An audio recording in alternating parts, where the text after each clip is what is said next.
వందనాలండి. ఈరోజు ఏప్రిల్ 18.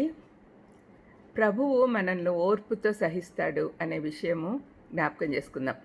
హెబ్రీలకు 5:2 తాను కూడా బలహీనత చేత ఆవరించబడి ఉన్నందున అతడు ఏమీయూ తెలియని వారి ఎడలను త్రోవ తప్పిన వారి ఎడలను తాళిమి చూపగలడు వాడై ఉన్నాడు.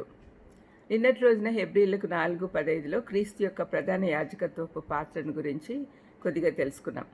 మనం ఈరోజు చదువుకున్న వాక్య భాగంలో ఆ పాత్రను క్రీస్తు ఎలా పోషిస్తాడు అనేది తెలుసుకుంటాం. తాను దీన మనసు గలవాడనని చెప్పుకున్న ప్రభువు ఆ విధంగానే మన పట్ల ప్రవర్తిస్తాడు. పాత నిబంధన కాలంలో రాజులు దేవుని ప్రతినిధులుగా ప్రజలకు ఉండేవారు.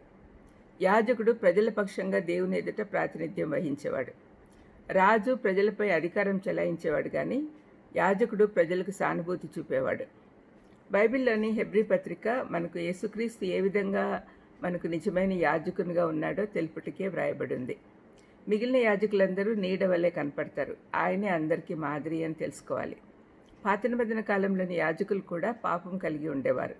అంతేగాక కొన్నిసార్లు దుష్టులుగాను కనికరం లేనిగా వారిగాను క్రూరంగాను ఉండేవారు. కానీ ప్రధాన యాజకుడైన మన ప్రభు ఎప్పుడు మన పట్ల సున్నితంగా ఉంటాడు. హెబ్రీ పత్రిక రచయిత మన క్రీస్తు బలహీనలను ఏమీ తెలియని వారిని చాలా ఓర్పుతో సహిస్తాడని వ్రాస్తూ ఉన్నాడు. ఈ 2 రకాల వ్యక్తులు పెద్ద పాపాలు చేసేవారిలాగా కాదు, చిన్న పాపాలు చేసేవారు అని అనుకోవద్దు. అన్ని రకాల వారు అని రచయిత అంటున్నాడు. పాత నిబంధనలో సంఖ్యాకాండం 15:27-31లో చూస్తే పొరపాటున పాపం చేసిన వారు, సాహసించి పాపం చేసిన వారు అని 2 రకాల పాపుల గురించి చెప్పబడింది. వీరి గురించి ఇక్కడ హెబ్రీ పత్రికాకారు కూడా చెప్పాడు. బలహీనత చేత పాపం చేసిన వారిని పొరపాటున పాపం చేసిన వారితోనూ, సాహసించి పాపం చేసిన వారిని త్రోవ తప్పిన వారితోనూ పోలుస్తూ ఉన్నాడు. ఇందువల్ల యేసుప్రభు యొద్దకు వచ్చిన ప్రతి పాపి ఎడల ఆయన సున్నితంగా ప్రవర్తిస్తాడు అని స్పష్టమవుతోంది.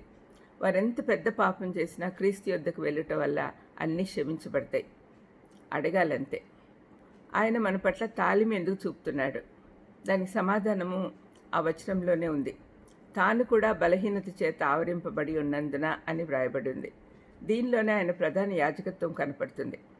యేసయ్యలో ఏ పాపం లేకున్నా ఈ పాడైన ప్రపంచంలో సామాన్య మానవుడు అనుభవించినట్లు ఆయన అనుభవించాడు అన్ని శ్రమలు.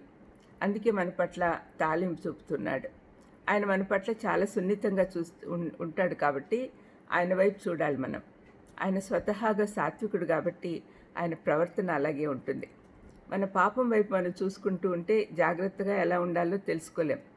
మన ప్రధాన యాజకుని వైపు చూస్తే మనం ప్రమాదంలో పడే ఆస్కార్యమే లేదు అనే సంగతి మనకు అర్థమవుతుంది. మనలోకి మనం చూస్తే మనకు రాబోయే తీర్పు కనపడుతుంది, కానీ క్రీస్తు వైపు చూస్తే మనకు కనికరము, జాలి, స్వాంతన కనపడతాయి. ప్రార్థన చేసుకుందాం. దయమేడ యేసు నాయన స్తోత్రం ప్రభా. తండ్రి, మీ వైపు చూసినప్పుడు మాకు స్వాంతన, మీ వైపు చూసినప్పుడు తాళిమి కనపడతా ఉంది నాయన. Thank you lord. ఆ విధంగా మేము ఉండగలిగేదానికి, మేము ఎప్పుడు కూడా థ్యాంక్ఫుల్గా ఉండేదానికి మాకు సహాయం చేయమని యేసుక్రీస్తు నామమున వేడుకొంచున్నాను తండ్రి. ఆమేన్.